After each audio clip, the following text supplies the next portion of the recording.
시편 101편은 하나님께서 회복시켜 주실 것을 기다리고 기대하며 하나님 앞에 마음을 새롭게 하고자 하는 한 시인의 모습을 볼 수 있습니다. 또한 하나님을 애타게 기다리며 변화와 성장에 대한 다짐을 보여주는 듯한 이 시인의 고백은 마치 부부나 연인이 크게 다투고 나서 멀어진 상대에게 앞으로 내가 잘할 테니 다시 돌아와 주길 바라는 듯한 느낌이 들기도 합니다. 유대인들은 잦은 전쟁과 긴 포로 기간의 시간을 지나면서 하나님과의 관계성에 대한 깊은 고민의 시간을 지나왔습니다. 깊고 긴 고통의 시간을 지나가 본 사람은 알 수 있습니다. 포기와 절망감의 포로가 되면 인간은 생기를 잃습니다. 즉 모든 것이 끝났다. 더 이상 나아질 기미가 보이지 않는다는 무기력과 우울감에 사로잡히게 되면 더 이상 무엇인가를 기대할 힘조차도 무엇을 이루고 변화시켜야겠다는 그 어떤 창조적 에너지도 올라오지 않는다는 것을 경험하게 됩니다.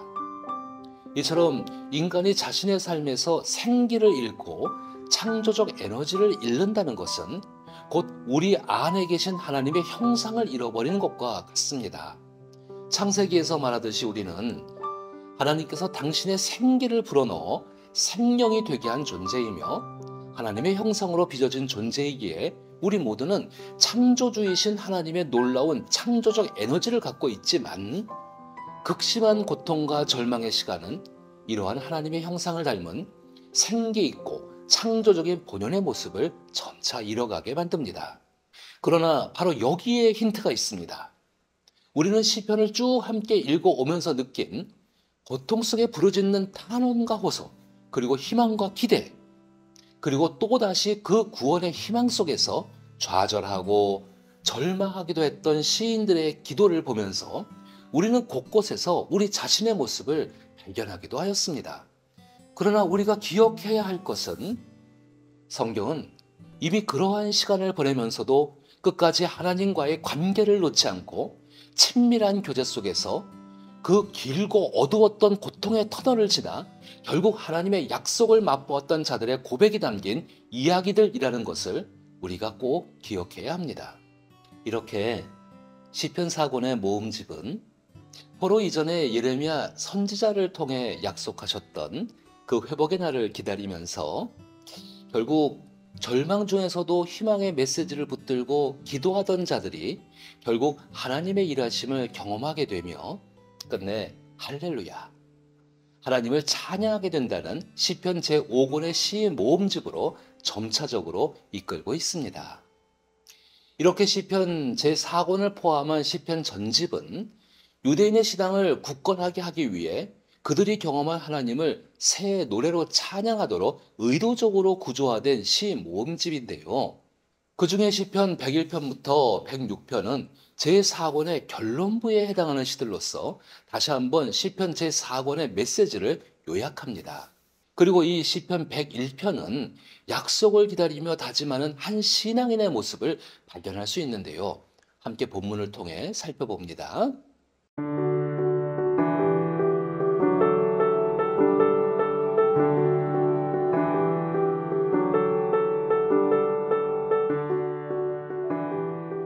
이스라엘은 고달픈 바벨론 포로 생활을 통해 하나님과의 관계성에 대한 깊은 성찰의 시간을 보냈습니다. 특히 시편 101편은 예레미야 선지자를 통해 예언되었던 이스라엘의 회복의 때를 기다리며 시편 3권에서 다윗 왕조의 몰락으로 결론지었던 것을 이어받아 다윗의 시라는 표제와 함께 반성적 성찰이 담긴 노래로 회복의 때를 준비하는 신실한 신앙인의 모습을 담고 있습니다. 따라서 시인은 하나님께서 기뻐하시는 인자와 정의를 노래하며 하나님의 완전한 길, 표준 세번역에 의하면 흠 없는 길을 배워 깨닫겠다 하고 말합니다.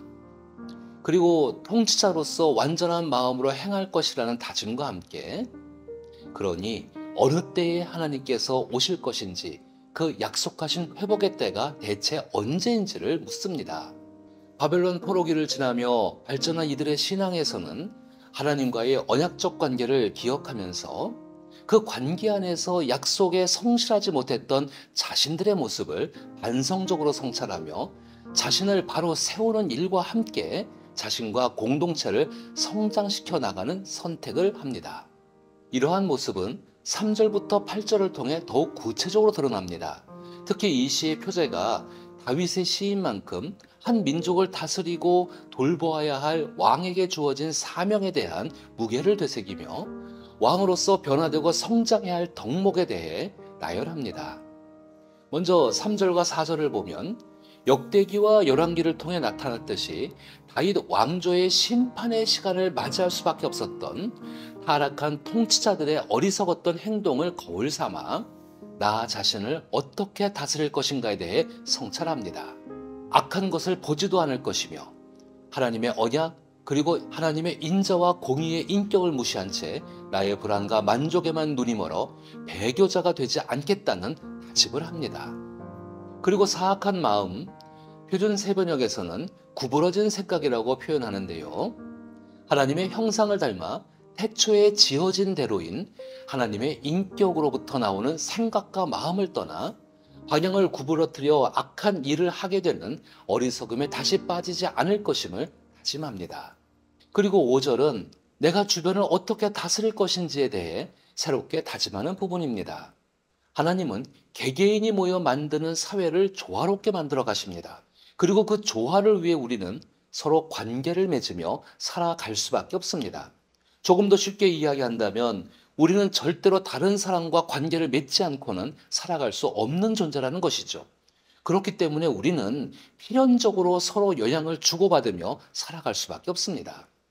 따라서 우리는 나 스스로를 다스리는 것도 중요하지만 그에 못지않게 함께하는 사람들을 지혜롭게 다스릴 수 있는 것도 조화를 위해 중요한 덕목 중에 하나임을 알아야 합니다.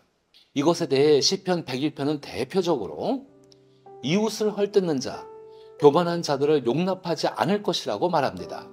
더 큰 정의로는 불의를 용납하지 않는 것을 의미합니다.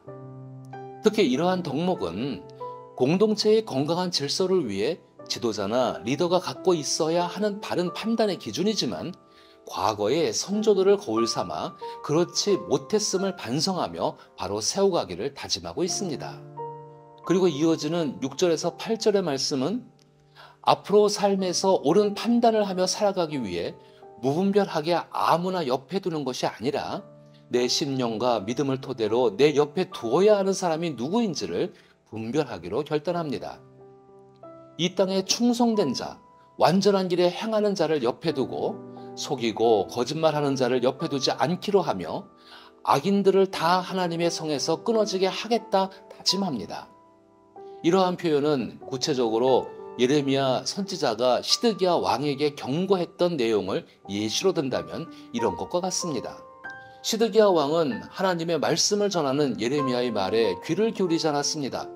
반드시 예루살렘은 바벨론에 의해 함락될 것이라는 예언을 하였지만 그 경고에 대한 예언보다 예레미야의 예언을 기분 나빠하던 관료들의 말을 듣고 예레미야를 옥에 가두는 등 왕으로서 옳은 선택을 하지 못하는 무능함을 보였습니다. 이처럼 시편 101편의 시는 자신과 언약을 맺은 백성을 바벨론의 손에 넘겨주면서까지 바로 세우시고 회복시키시려는 하나님의 마음을 생각하며 옛 조상들이 넘어지고 무너졌던 것이 무엇인지 반추하며 성장하고 변화할 것을 다짐하는 내용으로 시편 101편의 시는 마무리됩니다.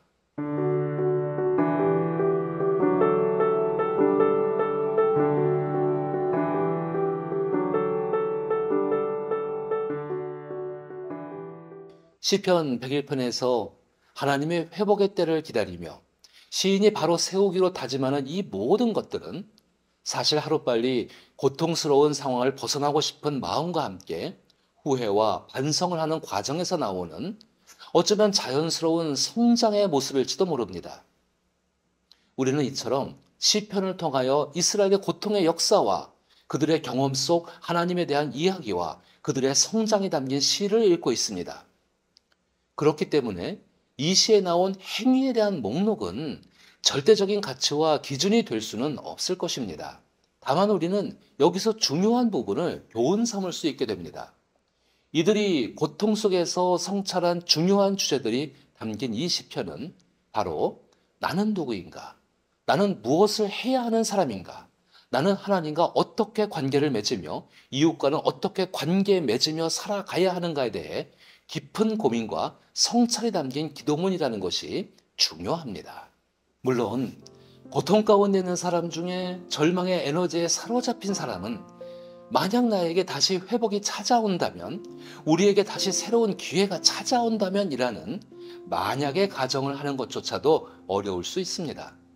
잦은 실패의 경험, 좌절의 반복, 절망적이고 고통스러운 감각에 오랜 시간 방치되다 보면 우리의 영혼은 점차 하나님이 주신 생기와 하나님을 닮은 창조적 에너지는 힘을 쓸 수 없을 정도로 좌절과 절망의 포로가 되어 경직되고 죽은 사고를 하게 되기도 합니다.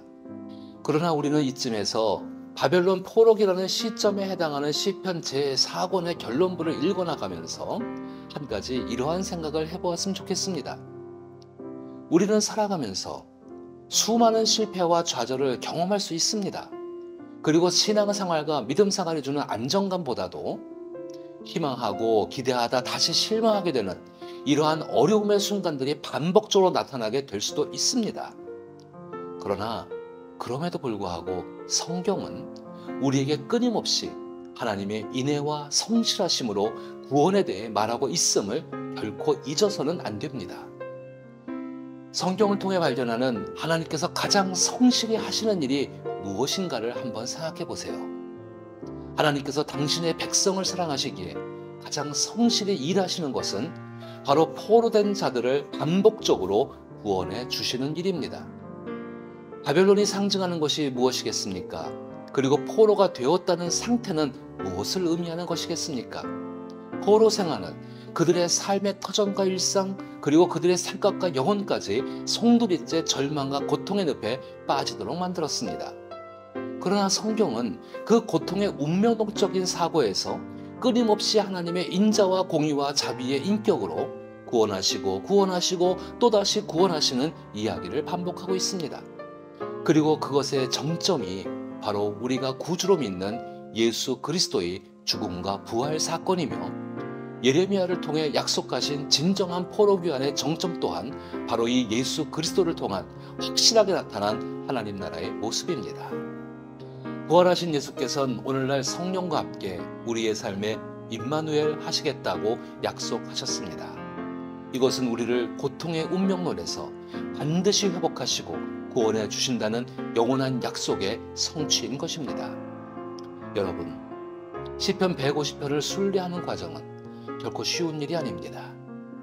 그러나 우리가 한편 한편 이들의 기도와 이들이 경험한 하나님 이야기를 계속 묵상하다 보면 자연스럽게 이 시편 101편의 시인처럼 우리의 내면이 성령과 함께 조금씩 변화가 이루어지는 것을 느끼게 될 줄 저는 믿습니다.